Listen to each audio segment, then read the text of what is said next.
Kirk Duckwall here with Mastermind the Market, your real estate stats update for the Twin Cities area.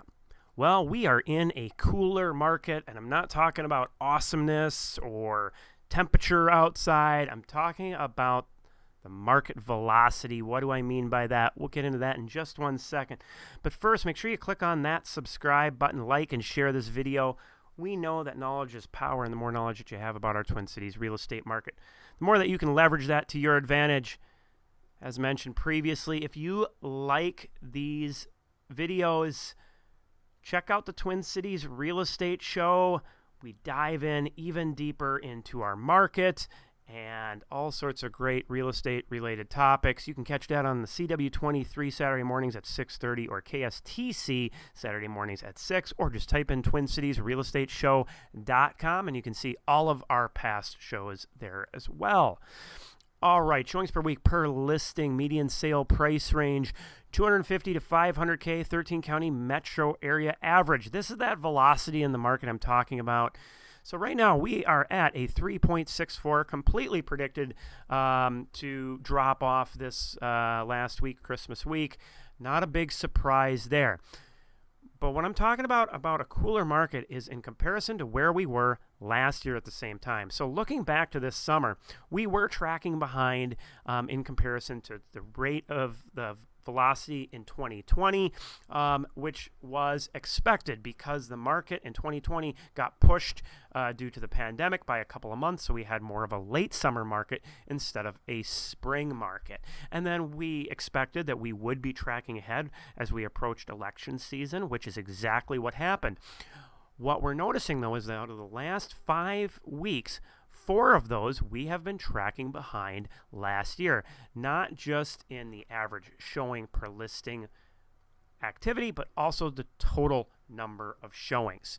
So this is creating a cooler market in comparison to where we were last year. If we look at that on the market meter scale, which is that scale from 0 to 10, 10 being the most extreme seller's market, 0 being the most extreme buyer's market, we finished off last year at a 7.35, and this year we're at a 6.42. So where does that land on the scale? Well, here we are at the 6.42 basically, and yeah, last year 7.35. So just a little hotter market, and we were moving up at this time of year last year, where we're actually tracking on a downward trend right now. Now, we do expect that to shift, but it may not be at the same pace that we saw last year. So this could make for a slower start for sellers expecting an early boom in buyer demand. It may not be there as it was in 2021.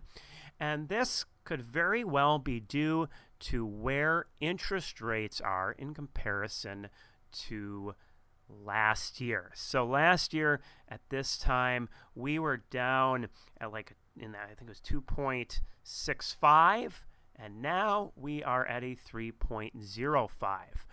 So the interest in buyers jumping into the market because of the extremely low rates. Now keep in mind, these rates are still historically low. Look at the 5-year trend. Yeah, we're still way down in comparison to, let's say, 2018.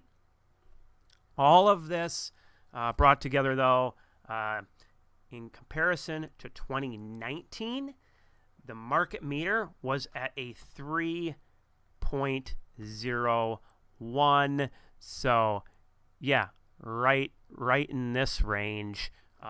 So, as you can see, we're still in a pretty good market in comparison to that. So for sellers, I wouldn't, this is not a doom and gloom. It's just we're not moving quite as fast as we were last year at the same time. This could be a benefit, though, for buyers who are still out there right now. Hopefully you found this information valuable. For sellers, keep an eye on this market.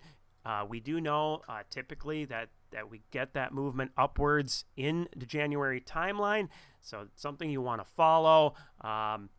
And that kind of big rush right after Super Bowl with buyer demand, we should be able to see that coming with the data that will be coming out in the next few weeks.